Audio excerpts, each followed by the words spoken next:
Good morning, my sheep. It's so good to see you virtually again. I'm sorry I wasn't with you last week, but we're back on track now, and I hope everything is well with you. And soon we'll be able to come together and worship in God's house. In the meantime, I know you're not going around anywhere, and you're hanging around the house, which is safe for you. But have you noticed how many people out in the world today are not obeying God's commandments? They're doing things they shouldn't be doing. You remember the Ten Commandments. Many of you, maybe too small, if you've got a little bit of teaching about that in Sunday school. Some of you who have been confirmed know the Ten Commandments. God talks to us about the first three, about our relationship with Him. You know, God doesn't want us to have any other gods before Him. He wants us to trust and love Him more than anything else. A lot of people out there today completely ignore their commandment. The second one he talks about is don't take my name in vain. A lot of people use His name in a bad way. They use curse words. They get mad and angry. Even sometimes our parents let bad words slip from their tongues as well. The third one's about remembering the Sabbath and keeping it holy. The Sabbath he's talking about is church Sunday. He would like us all to be in church or to be watching church, not being so invested in other things and social events and soccer, volleyball, basketball, all those other things that we lose sight of having a day of rest with God. The fourth one is very important today.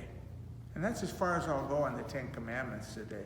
The fourth one is honor your father and your mother. Last month we honored our moms, didn't we, on Mother's Day? Well, we can't leave the dads out. So today we honor our fathers as well. And we have this wonderful togetherness of mother and father. God has given them this wonderful vocation, this job of raising their children, showing them how they are to grow, so that when they grow old, they can do the same with their children, and God will be known in that family. But I've also realized that parents have their own set of commandments. They have their own set of commands, and they may be more than just 10 of them. I got to thinking about that yesterday, and I wrote down some that I grew up with, and let me see if any of these are familiar to you. Because parents get you up in the morning and in the afternoon and the evening, and they don't just say, Zoe, if you can, it would be nice of you to make your bed. Or Theodore, please, if you don't mind, will you walk the dog? Or Alexander, honey, is it okay? I'd like you to do the dishes. Or maybe if you're Juju or Mario, somebody comes up to you and your dad or your mom says, I want you to do this, but if you don't feel like it, it's okay. No, this is how I got raised. First thing in the morning, wake up. They didn't say, David, wake up if you can. No, just wake up. Then they tell me, make your bed, or clean your room, or pick up all your dirty clothes. Whatever it meant to do to get out of your room clean so they wouldn't have to do it. I didn't like to do that, but those are commands, right? The next thing, brush your teeth. And then wash your hands. These aren't things you can get away with. No one likes to brush their teeth. We hear about washing our hands all the time now. Take a bath.